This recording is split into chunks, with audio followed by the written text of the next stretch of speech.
Alright beta, we are starting with this topic and cancer. ठीक है, here I have shown you one picture regarding cancer. ठीक है, तो देखो उसके अंदर उसने ये बताया हुआ है कि मॉडर्न टाइम्स के अंदर, ठीक है, एक टाइम पे it is generally observed that the disease cancer, it is a disease that is unique to those peoples who are rich peoples. ठीक है, ये माना जाता था कि जो रिच पीपल होते हैं वो काफी कंफर्ट के साथ रहते हैं एंड उनका फिजिकल वर्क जो है वो लगभग जीरो रहता है। ठीक है, तो उस वजह से वो कहते हैं कि कैंसर की जो डिजीज थी वो पहले एक रिच कम्युनिटी तक जो है वो मानी जाती थी, लिमिटेड थी, but nowadays even a person who is belonging to the middle wing, ठीक है, मिडल कास्ट को बिलोंग करने वाला जो पर्सन है, मिडल कम्युनिटी का जो पर्सन है, उसके अंदर भी कैंसर जो है वो नॉर्मली देखा जा रहा है। ठीक है, तो मॉडर्न टाइम के अंदर काफी सारे लोग जो हैं वो इस डिजीज से जो हैं वो अफेक्टेड है। तो कहते हैं कि होता क्या है इस डिजीज के अंदर, क्या ये कोई जेनेटिक डिजीज है या किस तरीके से आई है बॉडी के अंदर, तो ऐसा कुछ नहीं है। ठीक है, ऐसा जरूर माना जाता है कि there are certain type of genes which later transform the normal cells into the cancerous cells which are known as the oncogenes. ठीक है, पर ऐसा नहीं है कि कोई जनरेशन टू जनरेशन ये डिजीज हमारे अंदर पास हो रही है, ऐसा कुछ नहीं है। तो सडनली वो कहते हैं कि अगर सिंपली हम वन लाइन के अंदर कैंसर को डिफाइन करें तो व्हाट इज कैंसर एक्चुअली, तो it is the proliferation of cells of any types. ठीक है, बॉडी के अंदर न्यूमरस टाइप के सेल्स हैं, चाहे आरबीसीज हैं, चाहे ल्यूकोसाइट्स हैं, ठीक है, या और भी कई तरह के सेल्स बॉडी के अंदर प्रेजेंट हैं। तो कहते हैं कि अचानक से जो बॉडी में सेल्स का नंबर बहुत बड़े लेवल पे अचानक से बढ़ जाता है, तो पर्सन जो है उसको ये माना जाता है कि he is the victim of cancer. So simply you can define cancer that it is the proliferation of a cells without any control. ठीक है, तो कहते हैं कि वैसे तो सेल के अंदर ग्रोथ और डेवलपमेंट जो है वो किसी भी सेल के अंदर होने वाले नॉर्मल फिनोमिना है और हर एक सेल जो है वो ग्रोथ करता है, पर जब वो सेल किसी दूसरे सेल के कांटेक्ट में आता है तो सेल को पता लग जाता है प्रीवियस सेल को कि उसने कितनी ग्रोथ करनी थी, and by touching the boundaries of the other cell वो क्या करता है, उसकी ग्रोथ वहीं पे स्टॉप हो जाती है। तो हर एक सेल जो है वो एक लिमिटेड अमाउंट में ग्रोथ करता है। ठीक है, और ये इसकी ग्रोथ कैसे रिस्ट्रिक्टेड होती है, when this particular cell its boundaries when touch the boundary of the other cell. तो this property is known as, it is found in the normal cell and this property is known as contact inhibition। मतलब दो sales जब आपस में contact करेंगे तो जितनी उन्होंने ग्रोथ करनी है उनको पता लग जाएगा कि हमने इतनी ही ग्रोथ करनी थी और उसके बाद उनकी ग्रोथ जो है वो स्टॉप हो जाती है। और ये प्रॉपर्टी जो है वो हर एक सेल के अंदर जो है पाई जाती है। पर कहते हैं कि जो कैंसरस सेल्स होते हैं वो कैंसरस सेल्स जो हैं उनके अंदर ये प्रॉपर्टी जो नॉर्मल सेल्स की प्रॉपर्टी है कॉन्टैक्ट इनहिबिशन की, वो प्रॉपर्टी कैंसरस सेल्स जो है उनके अंदर एब्सेंट होती है या वो इस प्रॉपर्टी को लॉस्ट कर जाते हैं। ठीक है, तो whenever these cells they comes in contact with other cell, जैसे ही ये सेल दूसरे सेल के कांटेक्ट में आएंगे तो होना तो देखो क्या चाहिए था, एक सेल ने जब दूसरे को टच करना था तो उस टाइम उसकी ग्रोथ क्या हो जानी थी, रुक जानी थी, पर ऐसा नहीं होता। ये सेल्स जो हैं वो दूसरे सेल्स जो हैं उसको भी क्रॉस कर लेते हैं, उसका भी काफी सारा जो अमाउंट है उसको अपने अंदर ले लेते हैं और इस तरह से ये सेल्स जो है ये अगेन एंड अगेन प्रोलाइफरेट करते रहते हैं, इनकी नॉर्मस ग्रोथ होती रहती है। तो इसको आप इस तरह से इमेजिन करेंगे कि जैसे एक सेल जो है इसने ग्रोथ करना शुरू किया और वो नंबर ऑफ सेल्स प्रोड्यूस करते ही जा रहे हैं, करते ही जा रहे हैं, किसी मर्जी सेल के कांटेक्ट पे आने पर भी उसकी ग्रोथ स्टॉप नहीं हो रही और इस तरह से पूरा का पूरा, ठीक है, बहुत बड़े क्लस्टर सेल के फॉर्म हो जाते हैं, मासेस ऑफ सेल फॉर्म हो जाते हैं। और ये मासेस ऑफ सेल सब जब इतने सारे बन गए हैं तो आपको पता है कि ग्रोथ जब भी सेल करता है तो उसको कुछ ना कुछ क्या चाहिए, न्यूट्रिशन भी चाहिए साथ में। ठीक है, तो उस दौरान वो कहते हैं कि इतने सेल बन जाते हैं कि इन सेल्स को सेटिस्फाई करने के लिए बॉडी जो है उसकी जो भी उसके पास है वो पूरा नहीं पड़ता है बॉडी को। तो इस तरह के सेल्स जो होते हैं वो हंग्री सेल्स कंसीडर किए जाते हैं। ये सेल्स क्या करते हैं, दूसरे सेल्स को जो भी मिल रहा होता है उसको भी हजम कर जाते हैं और इस तरीके से फिर भी इनकी जो भी भूख है वो शांत नहीं होती है, इस तरीके से आगे वो बढ़ते रहते हैं। तो ये जो मासेस ऑफ सेल्स है, ठीक है, जो बॉडी के किसी भी पार्ट के अंदर अपने आप को लोकेट कर लेते हैं, इनको क्या कहा जाता है, ट्यूमर्स कहा जाता है। ओके बेटे, अब वो कहते हैं कि ट्यूमर्स जो हैं वो एक्चुअली क्या है, ऐसे सेल्स हैं जो प्रोलाइफरेशन की वजह से बने हैं और these are the cluster of cells तो कई बार ये सेल्स जो होते हैं वो बॉडी के किसी पार्ट के अंदर अपने आप को लोकेट कर लेते हैं, तो तब हम इनको क्या कहते हैं, बिनाइन ट्यूमर्स कहते हैं। ठीक है, अगर इन्होंने अपने आप को किसी जगह पे लोकेट कर लिया, मान लीजिए किसी पर्सन जो है उसके शोल्डर के अंदर एक ट्यूमर हो गया है, या उसकी आर्म के अंदर कोई ट्यूमर हो गया और वहां पे जो है वो काफी टाइम से बना हुआ है, ठीक है, वो आगे जो है उस पर्टिकुलर जगह जो है उसी में वो कहता है कि रिमेन रहता है, पूरी बॉडी में नहीं घूमता है। तो इस तरह के जो ट्यूमर्स हैं वो बिनाइन ट्यूमर्स होते हैं, उसकी एक पर्टिकुलर लोकेशन होती है, उस जगह पे वो फिक्स रहते हैं, ठीक है, और पूरी बॉडी पार्ट्स में वो स्प्रेड नहीं होते। But there is another type of tumors and these are known as the malignant tumors. ठीक है, malignant tumors को आप ये मान सकते हैं कि ये घूमते फिरते कैंसरस सेल्स है। ठीक है, ऐसे सेल्स हैं जब इन्होंने किसी भी नॉर्मल सेल के कांटेक्ट में आना है तो उस नॉर्मल सेल को भी इन्होंने क्या बना देना है, कैंसरस सेल बना देना है। और जिस जिस सेल को ये टच करते जाएंगे उन सेल्स को किस में कन्वर्ट करते जाएंगे, कैंसरस सेल्स में कन्वर्ट करते जाएंगे। तो ये प्रोलाइफरेटिंग मास ऑफ सेल्स होते हैं, पूरी बॉडी के अंदर घूमते रहते हैं, ठीक है, और इस तरीके से वो कहते हैं कि इन्हें हम न्यूप्लास्टिक या ट्यूमर फॉर्मिंग सेल्स भी कह सकते हैं। और कहते हैं कि जिस नॉर्मल टिश्यू को ये इन्वेड करते हैं उसको कैंसर में कन्वर्ट करते जाते हैं, ठीक है, और cells again and again divide करते रहते हैं। कोई भी जो दूसरे सेल्स हैं उनके जो भी वाइटल न्यूट्रिएंट्स हैं उनको ये लेते रहते हैं, पर फिर भी they are not satisfied and they again attack the other normal cells and इस तरह से पूरी बॉडी के अंदर कैंसर जो है वो फैला देते हैं। तो ये जो उनकी प्रॉपर्टी है नॉर्मल सेल्स को कैंसरस सेल्स में कन्वर्ट करने की, ओके बेटे, that property is known as metastasis. तो यहाँ पे उसने एक टर्म इंट्रोड्यूस की है which is known as metastasis. देखो यहाँ पे स्लाइड के अंदर मैंने लिखा है, in our body cell growth and differentiation is highly coordinated and regulated, but what happen in case of cancer cell, cancer cells के केस में क्या होता है, ये जो नॉर्मल रूल्स हैं बॉडी के, ग्रोथ और डिफरेंशिएशन जो है वो हाईली कोऑर्डिनेटेड होगा, एक रेगुलेटेड फैशन में चलेगा। कैंसर सेल्स के अंदर ये रेगुलेटरी मैकेनिज्म्स क्या हो जाते हैं, ब्रेक हो जाते हैं।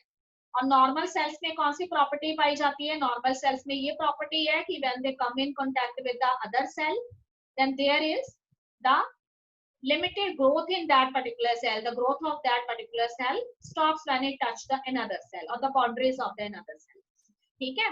पर कहते हैं कि कैंसर सेल्स में ये जो कॉन्टैक्ट इनहिबिशन की प्रॉपर्टी है वो नहीं रहती है, ये सेल्स जो है उनके अंदर ये प्रॉपर्टी लॉस हो जाती है, और इसलिए चाहे वो जिस मर्जी सेल के कांटेक्ट में आ जाए उसको टच करने पे भी उनकी अब नॉर्मल ग्रोथ जो है वो बनी रहती है, ठीक है बेटे। देखो नेक्स्ट पिक्चर के अंदर तुम्हें मैंने थोड़े से कैंसर सेल्स दिखाए हुए हैं, यहाँ पे मैंने लिखा है कि cancer cell lost this property of contact inhibition and as a result what happen, these cancerous cells they continuously divide and they produce masses of cells, and all of these masses of cells, ठीक है, ये सारे के सारे masses of cell अगर इन्होंने cluster of sales ने अपनी एक पर्टिकुलर लोकेशन बना ली है कि हम इस लोकेशन पे बने रहेंगे, तो वहां पे जाके या इन्होंने अपने आप को स्टैब्लिश कर लिया है और सॉलिड इनका अपीयरेंस है, तो इनको हम क्या कहते हैं, ट्यूमर कहते हैं। तो ऐसा नहीं है कि ट्यूमर जो है बॉडी के कुछ पर्टिकुलर पार्ट्स में ही होगा। देखो यहाँ पे पर्सन के शोल्डर के अंदर एक ट्यूमर डेवलप हो गया हुआ है, ठीक है।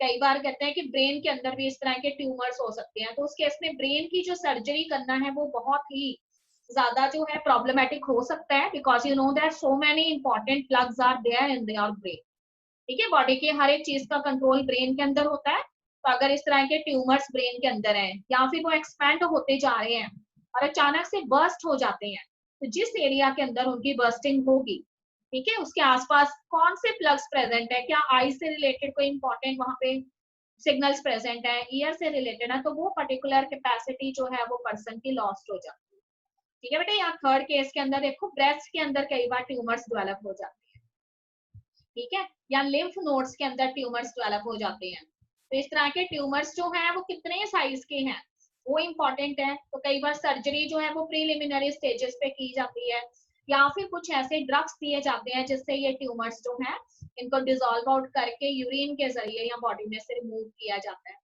ठीक है। और वो कहते हैं कि ट्यूमर का साइज कितना बड़ा है वो डिसाइड करता है कि जो सर्जरी है वो कितनी क्रिटिकल हो सकती है। तो ये सारे यहाँ पे जो फोटोग्राफ्स हमें नजर आ रहे हैं वो बिनाइन ट्यूमर्स के, ओके बेटे। पर मैलिग्नेंट ट्यूमर्स क्या है, मैलिग्नेंट ट्यूमर्स जो हैं वो घूमते फिरते कैंसरस सेल्स हैं।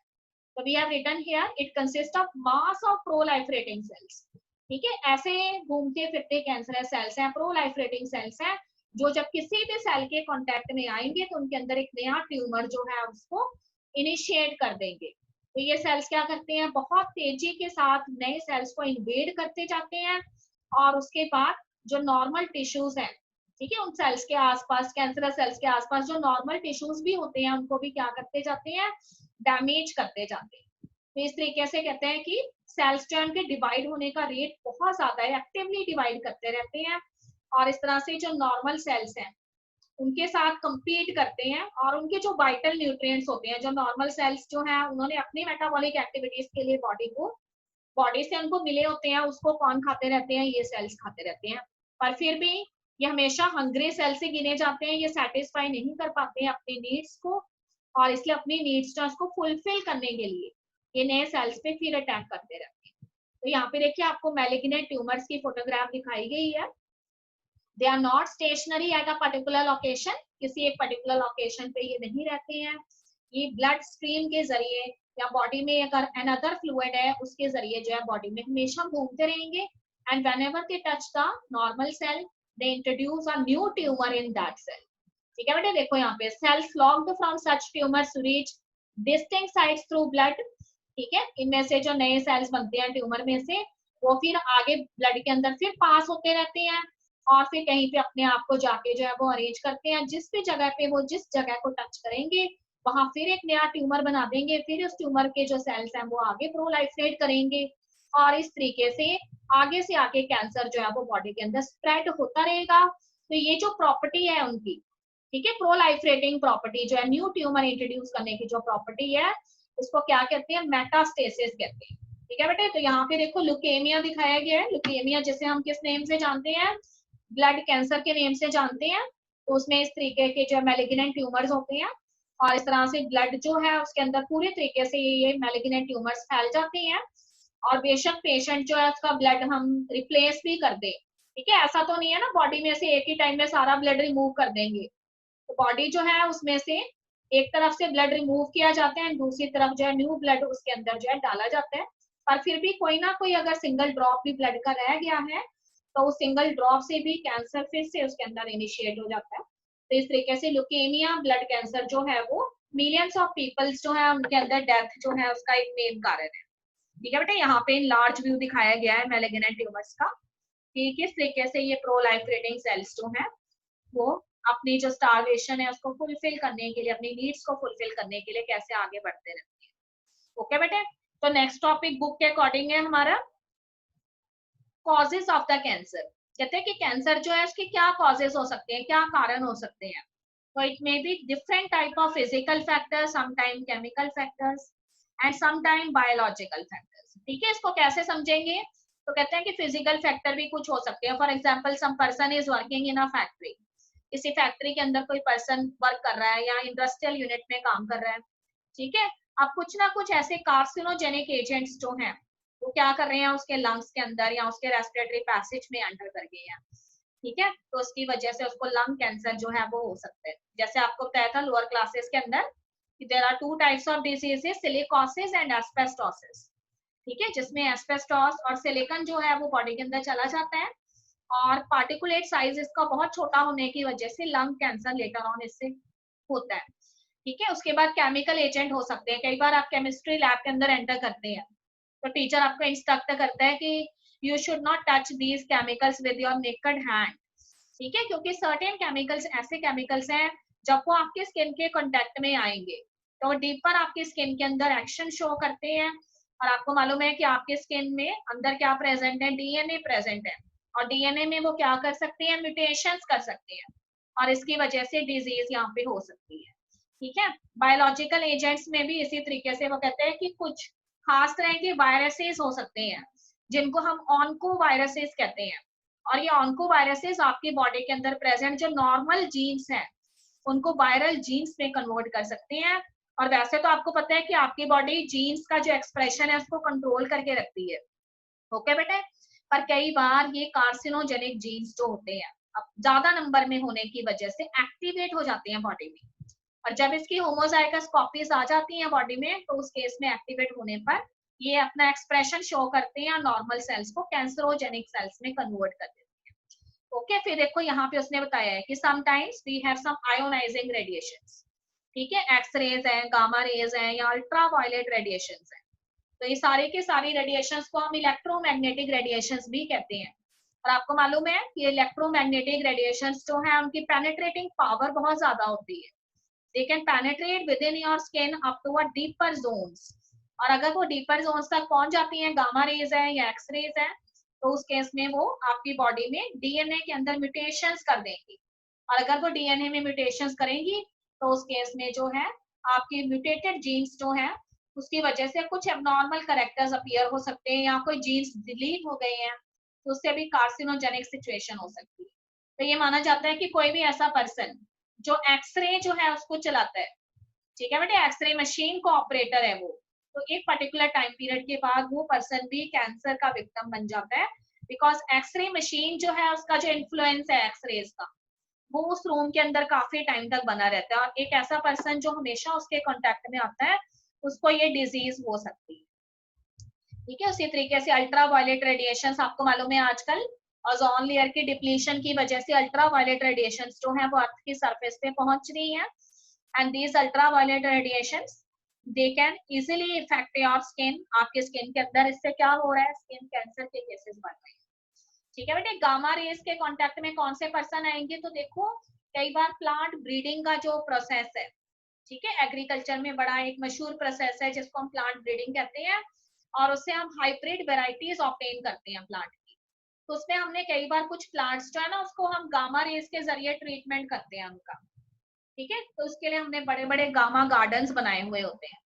तो कोई भी ऐसा पर्सन जो इन गामा रेज को कंट्रोल कर रहा है, उसके इंस्ट्रूमेंट को कंट्रोल कर रहा है, उसके अंदर ये डिजीज होने के चांसेस हो सकते हैं, ठीक है। या फैक्ट्रीज के अंदर कुछ ऐसे इंडस्ट्रियल टास्क हैं जो गामा रेज की हेल्प से हो रहे हैं, तो उस केस में भी क्या हो जाएगी, डिजीज हो जाएगी।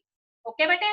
Then we have chemical carcinogen. तो अगर कोई पर्सन जो है वो टोबैको जो है उसको कंज्यूम करता है हमेशा, तो आपको मालूम है टोबैको जो है उसके पैकेट के ऊपर ही उन्होंने लिखा होता है कि it is injurious to your health, और उसके अंदर क्या प्रेजेंट है, एक कैंसर कॉजिंग केमिकल प्रेजेंट है and that is known as the nicotine, ठीक है। तो ये निकोटीन जो है वो थ्रोट कैंसर कर देता है, और अगर सीवियर केसेस है तो लंग्स को आपके इफेक्ट कर सकता है। अगर आप सिगरेट पीते हैं, ठीक है, या बीड़ी पीते हैं कुछ लोग, तो उसके अंदर काफी ज्यादा अमाउंट के अंदर टोबैको होता है, तो उससे लंग कैंसर हो जाता है। फिर वायरसेस के बारे में मैंने आपको बताया कि बहुत सारे ऐसे वायरसेस हैं जिनको ऑन्को वायरसेस कहते हैं, ठीक है। तो ये ऑन्को वायरसेस जो है वो एनवायरनमेंट के अंदर पहले से ही मौजूद होते हैं, and when these viruses they enter in your body, they get expressed themselves with the help of their genes। तो ये आपकी बॉडी के अंदर जो है वायरल जीन्स को इंट्रोड्यूस कर देते हैं, और आपकी बॉडी के जो नॉर्मल जीन्स हैं उनको कार्सिनोजेनिक जीन्स बना देते हैं। इस तरह के वायरसेस जो है वो नॉर्मल एनवायरनमेंट में प्रेजेंट हो सकते हैं। ओके बेटे। इसके अलावा कहते हैं कि बॉडी जो है हमारी उसके अंदर भी बहुत सारे ऐसे जीन्स प्रेजेंट है, जो जीन्स जो है बॉडी के अंदर कैंसर के लिए रिस्पॉन्सिबल होते हैं, पहले से ही बॉडी में प्रेजेंट है, जिनको हम क्या कहते हैं, प्रोटो ऑन्कोजीन्स कहते हैं या सेलुलर ऑन्कोजीन्स कहते हैं, ठीक है। तो ये प्रोटो ऑन्कोजीन्स या सेलुलर ऑन्कोजीन्स जो है ये आपकी बॉडी में प्रेजेंट होते हैं, पर ये आपकी बॉडी जो है उसको एक्सप्रेस नहीं होने देती। पर sometimes these genes under some appropriate environment they gets active, और अगर ये एक्टिव हो जाएंगे तो फिर आपके नॉर्मल सेल्स जो है उसकी अबनॉर्मल ग्रोथ करेंगे, और अगर आपके normal sales abnormal growth show करने लग गए तो डेफिनेटली वो किस में कन्वर्ट हो जाएंगे, कैंसरस सेल्स जो है उसके अंदर कन्वर्ट हो जाएंगे। ओके बेटे। उसके बाद हमारा जो टॉपिक है that is known as cancer detection and diagnosis. कहते हैं कि जो डिजीज है कैंसर की उसको हमने किस तरीके से डायग्नोस करना है, ठीक है, कैसे पता लगाना है उसके बारे में। तो उसके लिए हमारे मेडिकल फील्ड के अंदर कुछ खास तरह की टेक्निक्स है। तो उसके अंदर देखो उसने फर्स्ट आपको बताया हुआ है कि कैंसर का डिटेक्शन जो है वो आसानी से इन टेक्निक्स की हेल्प से किया जा सकता है, और उसके बाद कई सारे ऐसे केसेस जो उनको सक्सेसफुली हैंडल भी किया गया है डॉक्टर्स के जरिए। तो उसमें उसने फर्स्ट आपको बताया है कि we have biopsy and histopathological studies of the tissues, ठीक है। अगर किसी बॉडी सेल के अंदर या बॉडी टिश्यू के अंदर कोई ट्यूमर हो रखा है, तो उस बॉडी टिश्यू के कुछ पार्ट्स जो हैं ठीक है, या फिर डॉक्टर को लग रहा है कि इसमें ट्यूमर की गुंजाइश है, तो उस बॉडी टिश्यू के कुछ सैंपल्स, कुछ पार्ट या उसका कुछ रिमेन जो है उसको लेबोरेटरी के अंदर भेजा जाता है, और उसके बाद जो है उसको उसकी हिस्टोपैथोलॉजी जो है वो स्टडी की जाती है। हिस्टोपैथोलॉजी मीन्स टिश्यू जो है उसमें किस तरह की माल फॉर्मेशन क्रिएट हुई है, उसके पिक्चर्स जो है उनको स्टडी किया जाता है और देखा जाता है कि अगर ये नॉर्मल टिश्यू होता तो इस तरह का होना था, और अगर ये इसके अंदर कैंसर लग रहा है तो उस केस में उस टिश्यू के अंदर कुछ डिस्टॉर्शंस नजर आएंगे, ठीक है, कुछ डिसअरेंजमेंट नजर आएगा सेल्स का, तो इसको हिस्टोपैथोलॉजी स्टडी कहा जाता है। और इस तरीके से पता लगा लिया जाता है कि पर्टिकुलर जो ऑर्गन है उसमें कैंसर है या नहीं है, ठीक है। उसी तरह से ब्लड के कई बार सैंपल्स लिए जाते हैं, कई बार बोन मैरो के टेस्ट किए जाते हैं। तो बोन मैरो का टेस्ट जनरली किस केस में किया जाता है, when the person is suffering from the cancer of the blood, ठीक है, ल्यूकेमिया जिसे कहते हैं। तो ये कैंसर ब्लड कैंसर के नेम से हम इसे जानते हैं। तो अगर आप उसका बोन मैरो टेस्ट करेंगे इस तरह के पर्सन का, तो उस पर्सन के अंदर एकदम से हमें जो व्हाइट ब्लड सेल्स है, ठीक है, या फिर एकदम से किसी भी तरह के जो सेल्स है उनका नंबर बहुत ज्यादा इंक्रीज हुआ हुआ नजर आएगा। तो अगर एकदम से सेल्स का नंबर इंक्रीज हो गया ब्लड के अंदर, this mean the person may be suffering from leukaemia. Okay बेटे, उसके बाद वो कहते हैं कि बायोप्सी जो टेक्निक होती है उसके अंदर जो भी हमारा टिश्यू होता है जिसमें हमें लगता है कि कैंसर है, उसके क्या किए जाते हैं, छोटे छोटे से सेक्शंस कर लिए जाते हैं, और उन सेक्शंस के फिर स्टेनिंग करके उस पूरे के पूरे टिश्यू जो है उसको स्टडी किया जाता है पैथोलॉजिकल लैब में, और फिर देखा जाता है कि किस तरह की अब नॉर्मल जो है डिस्टॉर्शन इस टिश्यू के अंदर देखा गया है, और उसके बेसिस पे पता लगा लेते हैं कि अगर ये नॉर्मल टिश्यू होता तो इसके सेल्स इस तरीके से अरेंज होने थे, और कौन कौन से सेल्स जो है उसमें अब नॉर्मल ग्रोथ शो कर रहे हैं, वो सारी पिक्चर हमारे पास तैयार हो जाती है। और इस तरह से बायोप्सी जो है वो जनरली जो है कुछ स्पेसिफिक टाइप ऑफ कैंसर्स में की जाती है, जैसे कि मेल्स के अंदर एक कैंसर होता है जैसे प्रोस्टेट ग्लैंड का कैंसर कहते हैं, ठीक है, फीमेल के अंदर ब्रेस्ट कैंसर होता है। तो ये सारे कैंसर्स जो है उसे बायोप्सी टेक्निक से हम जो है स्टडी करते हैं। ओके बेटे, उसके बाद वो कहते हैं कि कई बार अनदर टेक्निक्स के अंदर रेडियोग्राफी आ जाती है। फॉर एग्जांपल रेडियोग्राफी के अंदर हम क्या करते हैं, एक्सरे पिक्चर्स ले लेते हैं। तो एक्सरे पिक्चर्स जो है उसके अंदर भी हमें अब नॉर्मल ग्रोथ सेल्स की नजर आ जाती है।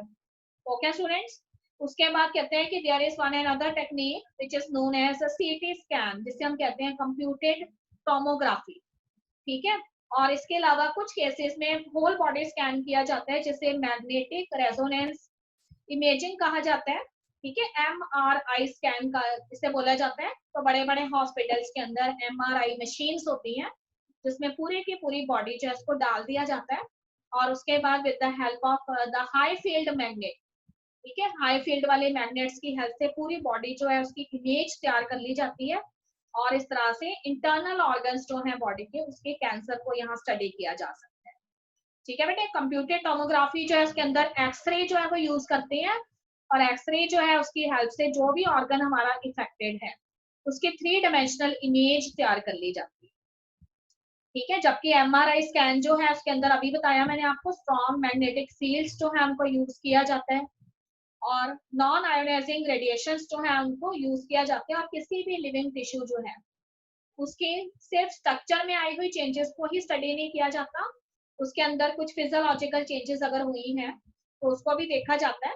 इस तरह से ये टेक्निक्स जो है वो काफी जो है पावरफुल होती है, ठीक है बेटे। इसके अलावा कहते हैं कि presence of antibodies in your body, अगर आपकी बॉडी के अंदर एंटीबॉडी सेल्स काफी ज्यादा प्रेजेंट है तब भी इसका मतलब ये हो सकता है that your body is suffering from any specific type of antigen, and that antigen may be some cancer specific antigen, ठीक है, कुछ खास तरह के कैंसर कॉज करने वाले एंटीजन आपकी बॉडी के अंदर एंटर किए हुए हैं, और उसी की वजह से आपकी बॉडी के अंदर बहुत सारी एंटीबॉडीज प्रोड्यूस हुई हैं। तो साइंटिस्ट जो है उनको पहले से ही नॉलेज है कि अगर दिस पर्टिकुलर कैंसर के लिए ये वाला एंटीजन बॉडी में एंटर करेगा तो उसके लिए ये एंटीबॉडीज प्रोड्यूस होगी।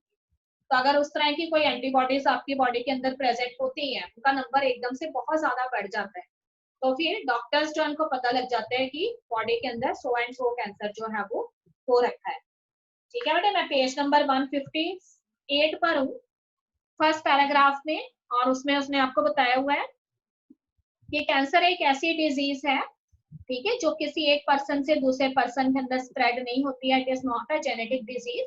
पर हर एक इंडिविजुअल जो है उसके अंदर कुछ जीन्स कैंसर के मौजूद हो सकती हैं, ठीक है, जो वैसे तो इनएक्टिवेटेड स्टेट में रहती हैं, पर कुछ कंडीशंस में अगर ये एक्टिवेट हो जाए तो पहले तो हम इनको प्रोटो ऑन्कोजीन्स कहते हैं, और बाद में जो है ये जब एक्टिवेट हो जाती हैं तो हम इनको ऑन्कोजीन्स कहते हैं, और ये नॉर्मल सेल्स को कैंसरस सेल्स में कन्वर्ट कर सकते हैं। तो कहते हैं कि इस तरह के जो जीन्स हैं उसके बारे में स्टडी किया जा सकता है, जिससे कि अलग अलग तरह के जो कैंसर बॉडी के अंदर अपीयर हो सकते हैं उसका डायग्नोसिस जो है वो टाइम पे किया जा सकता है।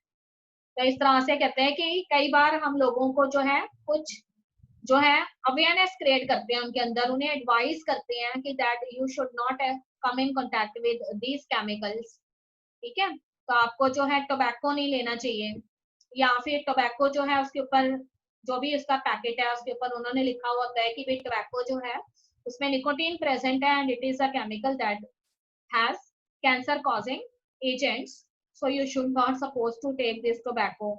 या सिगरेट जो है उसके ऊपर भी इस तरीके से लिखा गया है।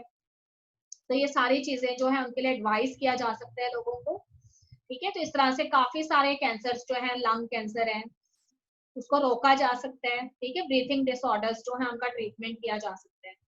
उसके बाद देखो, फिर उसके बाद उसने हमें बताया हुआ है, ठीक है बेटे, ट्रीटमेंट ऑफ कैंसर पर हूं मैं। तो I am on page number 158 paragraph number 2। देखो ट्रीटमेंट कैसे करने हैं कैंसर, ओके बेटे। अब वो कहते हैं कि ट्रीटमेंट के लिए हमारे पास अलग अलग टेक्निक्स हैं। वैसे तो हर एक पर्सन जिसको भी कैंसर होता है उसके माइंड में एक चीज आ जाती है कि नाउ मेरे पास अब बहुत ही कम टाइम है, आई कैन नॉट सर्वाइव। तो this kind of feeling should be avoided by that person. उसको इंकरेज करना चाहिए। ऐसा नहीं होता कि हमेशा पर्सन जो है अगर उसको कैंसर हो रखा है तो वो पर्सन जो है उसमें कैंसर कभी भी ठीक नहीं होगा, ऐसा नहीं होता है। तो बहुत सारी ऐसी सर्जरीज अवेलेबल है जिससे कि हम ट्रीटमेंट कर सकते हैं सक्सेसफुली कैंसर, ठीक है।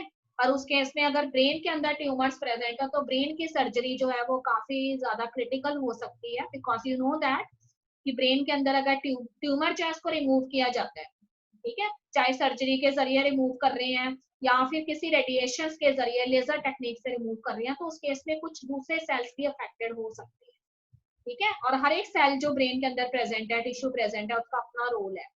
तो उस केस में जो डॉक्टर्स होते हैं उनको काफी ज्यादा प्रिकॉशंस लेने पड़ते हैं, ठीक है बेटे। रेडिएशन थेरेपी का भी यही मतलब है। कुछ खास तरह की रेडिएशन जो है उनको फोकस करके टारगेट ऑर्गन्स के ऊपर फेंका जाता है, और वही टारगेट ऑर्गन्स जो है उसमें डिस्ट्रॉय होते हैं और बाकी सेल्स जो है उनको जो है कवर कर लिया जाता है ताकि उन रेडिएशन का इफेक्ट एडजेसेंट सेल्स पे ना पड़े। पर फिर भी वो कहते हैं कि कुछ ना कुछ इफेक्ट रह जाते हैं, ठीक है। अमाइनोथेरेपी जो है उसके अंदर उसने ये बताया है कि इम्यून सिस्टम जो है, ठीक है, उसको कुछ ज्यादा प्रोटेक्टिव बनाने के लिए, ठीक है, कुछ खास तरह के ड्रग्स बॉडी के अंदर इंट्रोड्यूस किए जाते हैं जो आपके इम्यूनिटी सिस्टम जो है उसको और ज्यादा पावरफुल बनाते हैं। तो उस केस में वो कहता है कि आपका इम्यून सिस्टम जो है, वैसे तो देखो बॉडी के अंदर जब भी कोई फॉरेन जीन जो है या फॉरेन पार्टिकल एंटर करेगा जो चाहे कार्सिनोजेनिक है चाहे वायरस है, ठीक है, तो उस केस में वो कहते हैं कि बॉडी का इम्यून सिस्टम तो एक्टिव होना ही है, ठीक है। पर क्योंकि कैंसर जैसी डिजीज है उस केस में एंटीजन काफी ज्यादा पावरफुल हो सकता है, तो बॉडी का इम्यून सिस्टम अकेला काफी नहीं है, ठीक है बेटे। तो उस केस में वो कहते हैं कि उसका इम्यून सिस्टम को और ज्यादा एफिशिएंट बनाने के लिए कुछ कैंसर जो है उसको प्रोटेक्ट करने वाले ड्रग्स दिए जाते हैं, ठीक है। तो इस तरह से कीमोथेरेपी जो है एक बहुत ही अच्छा मेथड है जिससे कैंसर का ट्रीटमेंट किया जाता है। अभी रिसेंटली आपने सुना है बहुत सारे सेलिब्रिटीज जिनको कैंसर हो गया था उसमें से कुछ सक्सेसफुली रिकवर किए हैं, ठीक है, जैसे युवराज सिंह रिकवर किए हैं एंड मोनिशा कोराला जो है उनको भी हुआ था, वो भी रिकवर कर गई हैं, ठीक है। पर अभी कुछ सेलिब्रिटीज की डेथ भी हुई है कैंसर की वजह से, ठीक है। ऋषि कपूर की डेथ हो गई है एंड उसके बाद इरफान खान थे, उनकी डेथ हो गई है because they are suffering from malignant tumours, उनको लुकेमिया था, ठीक है। तो लुकेमिया जो ब्लड कैंसर होता है उस केस में डेथ जो है वो श्योर होती है, क्योंकि ब्लड जो है उसको पूरे तरीके से आप बॉडी में से रिमूव नहीं कर सकते, कोई ना कोई ड्रॉप रह जाएगा और उस केस में वो आगे मेलिग्नेंट ट्यूमर है तो वो आगे दूसरे जो नॉर्मल सेल्स हैं उनको मेलिग्नेंट ट्यूमर्स में कन्वर्ट कर देता है, ठीक है बेटे। अब कहते हैं कि कीमोथेरेपी जो है उसकी एक खास बात है, अब इतने बड़ी डिजीज को अगर हमने इनफेक्टिव करना है तो ड्रग्स भी काफी पावरफुल होंगे ना, उसका साइड इफेक्ट बहुत ज्यादा होते हैं। तो आप अक्सर देखते हैं कि अगर एक नॉर्मल पर्सन को कैंसर हो गया है तो उसके अंदर जब ये वो ड्रग्स लेता है उसके अंदर कुछ उसके सिम्टम्स नजर आते हैं, ड्रग्स के भी साइड इफेक्ट नजर आते हैं। ठीक है, हेयर लॉस बहुत जल्दी होने लग जाता है उस बंदे का। ऐसे अपने सिर पे हाथ लगाया, इतने इतने उसके हाथ में बाल आने लग जाएंगे एंड धीरे धीरे जो है वो पूरा जो है बाल्डनेस उसके अंदर आ जाती है, गंजा होने लग जाता है वो। ठीक है, पर जैसे जैसे उसके अंदर वो ड्रग्स इफेक्टिव होते जाएंगे, कैंसर को क्योर करते जाएंगे, फिर से उसके अंदर शॉर्ट हेयर्स जो है वो आने शुरू हो जाते हैं। तो आपने अक्सर देखा है कि जैसे अभी सोनाली बेंद्रे जो है उनका चल रहा है ट्रीटमेंट। ठीक है, और युवराज सिंह का भी जब हुआ था तो उस दौरान उनका काफी ज्यादा हेयर लॉस वगैरह हो गया था, अनामिक कंडीशंस क्रिएट हो जाती है क्योंकि बॉडी जो है वो इतनी बड़ी डिजीज से फाइट कर रही है, तो बॉडी के अंदर अनेमिया के चांसेस जो है वो रहते ही है। ठीक है, क्योंकि आपको पता है कि cancer cell starving type of cells होते हैं, हमेशा भूखे रहते हैं, हमेशा दूसरे सेल्स जो है वाइटल न्यूट्रिएंट्स को चुराते रहते हैं, उनकी भूख कभी शांत नहीं होती। ठीक है, हंग्री टाइप ऑफ सेल्स हैं। तो इसलिए वो कहते हैं कि बॉडी में जो भी न्यूट्रिएंट्स जाएंगे, जो भी ये पर्सन डाइट लेता रहेगा वो कैंसर सेल ही खाते रहते हैं उसकी, जब तक कि उनका प्रॉपर ट्रीटमेंट नहीं होता है। ठीक है, तो आप कहते हैं कि सर्जरी जो है वो उन केसेस में की जाएगी जहां पे बिनाइन ट्यूमर्स को रिमूव करना जो है वो ज्यादा कॉम्प्लिकेटेड नहीं है। जैसे मैंने अभी बताया आपको ब्रेन का ट्यूमर है तो डॉक्टर सोच समझ के उसको हाथ डालेंगे। ठीक है, पर अगर ट्यूमर कहीं शोल्डर में प्रेजेंट है या आर्म्स के अंदर प्रेजेंट है तो एक छोटी सी सर्जरी से उसको रिमूव किया जा सकता है एंड पेशेंट को कोई प्रॉब्लम नहीं होती है उस केस में। ठीक है, तो बिनाइन ट्यूमर्स को ये माना जाता है कि मेलिग्नेंट ट्यूमर्स के कंपैरिजन में वो थोड़े से लेस हार्मफुल होते हैं, और अगर प्रीलिमिनरी स्टेजेस पे उसका रिमूवल कर लिया गया है तो वो बॉडी के लिए जो है एक नॉर्मल स्टेज हो सकती है। ठीक है बेटे, उसके बाद रेडियोथेरेपी मैंने अभी आपको समझाया कि रेडिएशन उन्होंने यूज करनी है और उन रेडिएशन से कैंसरस सेल्स को टारगेट करना है और बाकी सेल्स को प्रोटेक्ट कर लेना है। पर उस केस में भी वो कहते हैं कि कई बार हमें 95% ही सक्सेस मिलती है, हम कैंसरस सेल्स को बेशक डिस्ट्रॉय कर लेते हैं और अगर उनके कुछ रिमेन्स रह गए हैं तो अगेन उसमें ट्यूमर के होने की गुंजाइश रहती है।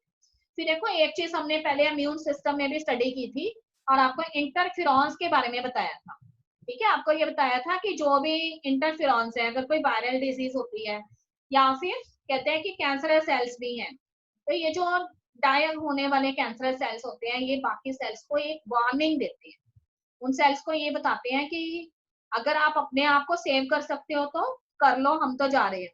ठीक है, उस केस में वो क्या रिलीज करेंगे, इंटरफेरॉन्स रिलीज करेंगे और ये इंटरफेरॉन्स वार्निंग सिग्नल्स होते हैं फॉर द अदर सेल्स। ठीक है, तो इसलिए वो कहते हैं कि मरते मरते भी वो सेल्स जो है वो दूसरों को बचाने का काम करते हैं। तो उसमें उसने बताया हुआ है कि इस तरह के इंटरफेरॉन्स को आइसोलेट करके डॉक्टर्स ने क्या किया हुआ है, इनका लार्ज स्केल पे प्रोडक्शन किया है किसी होस्ट ऑर्गेनिज्म की हेल्प से। फॉर एग्जाम्पल हमने कोई बैक्टीरिया या फंजाई यूज कर ली और कोई कैंसरस बॉडी जो है उसमें से इस तरह के इंटरफेरॉन्स आइसोलेट किए और उसका उस बॉडी के अंदर डाल के उसको बड़े स्केल पे बना लिया। ठीक है, अब ये इंटरफेरॉन्स हमारे पास टन्स की फॉर्म में प्रेजेंट है, तो हमने क्या करने, ये इंटरफेरॉन्स इंजेक्शन के जरिए जो कैंसरस पेशेंट है, जो कैंसर से डील कर रहा है, उसकी बॉडी में डाल देना। तो उससे क्या होगा, उसकी बॉडी को थोड़ा सा एक एक्सेसिव वॉर्मिक प्रोटेक्टर्स मिल जाते हैं। वैसे तो बॉडी का इम्यून सिस्टम फाइट कर ही रहा है पर उसको साथ में इंटरफेरॉन्स हेल्प करते हैं। तो इस तरह से जो कैंसर कई सालों के अंदर क्योर होना था उसका थोड़ा सा लाइफ स्पैन जो है वो कम हो जाते हैं, जल्दी क्योर होने की गुंजाइश रहती है। ठीक है बेटे, तो ये एक इम्यून सिस्टम जो है उसको एफिशिएंट बनाने का तरीका है कि अल्फा इंटरफेरॉन्स को आइसोलेट करके किसी होस्ट ऑर्गेनिज्म में डाल देते हैं, उसी तरीके से जैसे हम फॉरेन डीएनए डाल के उसकी कॉपीज तैयार करते हैं ना, वैसे ही। और जब ये काफी सारे इंटरफेरॉन्स हो जाते हैं, इनको इंजेक्शन के जरिए बॉडी में डाल देना है और उस तरह से कैंसर के ट्रीटमेंट में इनका यूज किया जा सकता है। ठीक है, तो उसके बाद देखो एक चीज उसने और लिखी है, कहते हैं कि ट्यूमर सेल्स जो है वो बड़े चालाक होते हैं। ट्यूमर सेल्स जो है वो जब भी कहते हैं कि बॉडी के अंदर अपने आप को फैला रहे होते हैं ना, तो आपका बॉडी का जो इम्यून सिस्टम है उसको कंफ्यूज करने की कोशिश करते हैं और उनको ऐसा दिखाते हैं कि नहीं नहीं हम तो आपके सेल हैं, हमारे ऊपर किसी तरह का कोई एक्शन मत शो करो, क्योंकि आपको पता है कि आपकी बॉडी सेल्फ सेल्स को पहचानती है। तो अब वो कहते हैं कि बॉडी के अंदर जो कैंसरस सेल है वो भी तो आप ही के तो सेल है ना, क्योंकि आपके सेल जो है उनकी एबनॉर्मल ग्रोथ होगी, ऐसे थोड़ी कोई फॉरेन बाहर से सेल आए हैं। तो इसलिए आपकी बॉडी जो है ना वो उन सेल्स को मारना नहीं चाहती। ठीक है, एक उनके लिए बॉडी के अंदर क्या होता है, फ्रेम होता है कि ये हमारे ही सेल्स हैं। तो बॉडी का इम्यून सिस्टम जो है वो कैंसरस सेल्स को ये सोचता है कि कोई बात नहीं, तो क्या हुआ, है तो हमारे ही सेल ना। जैसे एक फैमिली के अंदर अगर किसी के ज्यादा बच्चे हैं तो वो अपने बच्चों को देख के दुखी थोड़ी होगा, उसी तरह से कहते हैं कि बॉडी का इम्यून सिस्टम कभी दुखी नहीं होता, ये भी एक कारण है कैंसर के फैलने का, ठीक है, उनको किल ही नहीं करता है, तो इसलिए कैंसर जो है उसके लिए एडिशनल हेल्प लेनी पड़ती है बाहर से, ठीक है बेटे। तो अब ये वाला टॉपिक हमारा कंप्लीट है। अब हमने ड्रग्स और अल्कोहल वाला टॉपिक करेंगे, ठीक है, बहुत ही इंटरेस्टिंग है, बड़े आराम से आपको समझ आ जाएगा। तो आज आपने पेज नंबर 158 तक कैंसर तक सारा पढ़ लेना, ठीक है। Any problem? यस बेटा, एनी प्रॉब्लम? इसमें से ना एक 5 मार्क क्वेश्चन पक्का है हमारा, एड्स या कैंसर में से एक क्वेश्चन पक्का आ जाएगा। तो अगर हमने एक एक रीडिंग भी इसकी ली हुई है, इसका मतलब 5 मार्क्स हमारे पक्के हैं। तो तीनों टॉपिक में से, ड्रग्स में से, कैंसर और एड्स में से 1 5 mark question always there in your paper, ठीक है। तो कैंसर ज्यादा इजी है।